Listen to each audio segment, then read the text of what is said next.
Hi everybody, I'm DJ Foster here with Grand Valley State head football coach Matt Mitchell as the Grand Valley State prepares for their homecoming game this Saturday night against Northwood here in Allendale at 7 o'clock. Mitch, obviously coming off a 38-10 loss to Northern Michigan this past week. Two-game losing streak puts you at 5-2 overall, 4-2 in GLIAC play. You've had a few days of practice and kind of rebound from that. How do you think your team has responded?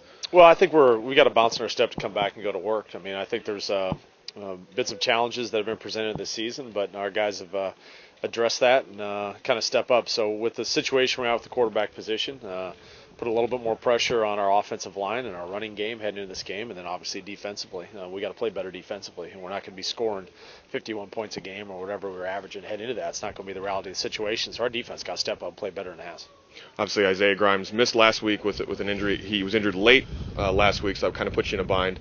Brandon Beitzel, who was originally your third-string quarterback at the start of the year, started that game. Jeff O'Brien, who's the fourth-string guy, saw some time as well. What can you tell us on the injury front going into this week, not just at the quarterback position, but guys you might be getting back as well? Well, offensively, I'd say Isaiah is doubtful.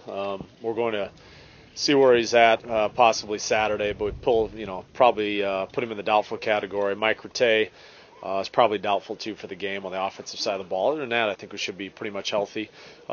Defensively, getting a couple guys back. Matt Judon, who's a sophomore defensive end, who started for us early in the year and got hurt at Ohio Dominican, has been having good practice. Sam Powers, a physical inside linebacker, getting him back. So a couple more guys around the front seven of our defense getting off injury.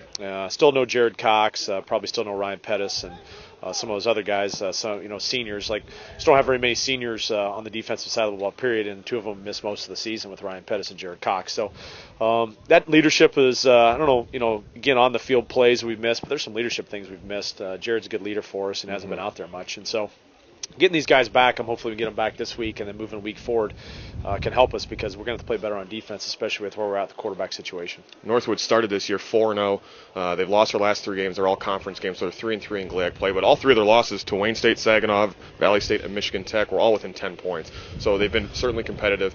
They normally run the Woodbone offense. We talked earlier in the week.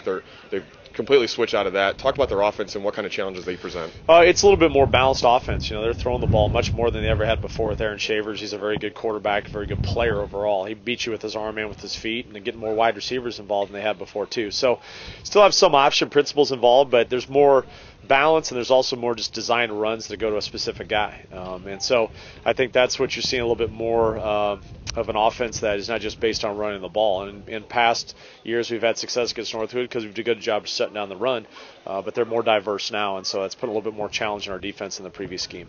Northwood actually has a pretty decent defense this year. They rank kind of in the middle of most of the categories in the league. What are you kind of looking at offensively that you can maybe exploit on their defense? Well, I think they're a senior-laden team. They got 22-some seniors, and I think they have 7 or 8 off the top of my head seniors starting on defense, and they got a lot of guys around there. So, I think for us, last year we had some success running the ball, and we're hoping that we have to do the same thing this week. If we're going to have a chance to win this game, we got to be able to run the ball and control the line of scrimmage and also control the clock to take some pressure off because they got some skill players on offense that are pretty good. So, as you mentioned before, they start off 4-0. They're a few turnovers here and there for maybe coming in here undefeated. Yeah. I mean, very, very tight games with a lot of these schools, and most of the victories that people have had have been 8 points or less. And so, it's going to be a stiff challenge. I think special teams have got to start showing up big for us.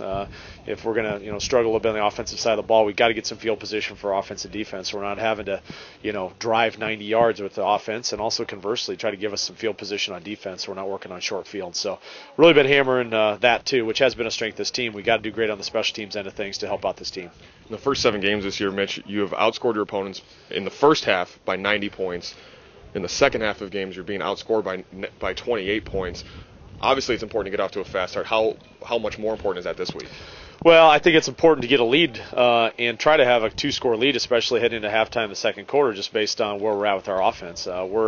I would say earlier in the season we're probably built a little bit more to come from behind. I don't think that's going to be the case as much anymore with the quarterback situation. So we've got to establish a lead and be able to run the ball and control some clock and grind out some games. And at the end of the games when we need to get some wins, we got to be able to control the line of scrimmage and also part of that too is got to play good defense. So it's going to be a big factor moving forward here is getting leads and making sure that we're running the ball effectively and closing out games the way we need to close them out because we haven't done a very good job of that up to this point. Grand Valley State and Northwood do battle this Saturday night at the homecoming game here in Allendale at 7 o'clock. Mitch, thanks for your time today, and best of luck this weekend. All right, thank you. Thanks for watching the Grand Valley Sports Network.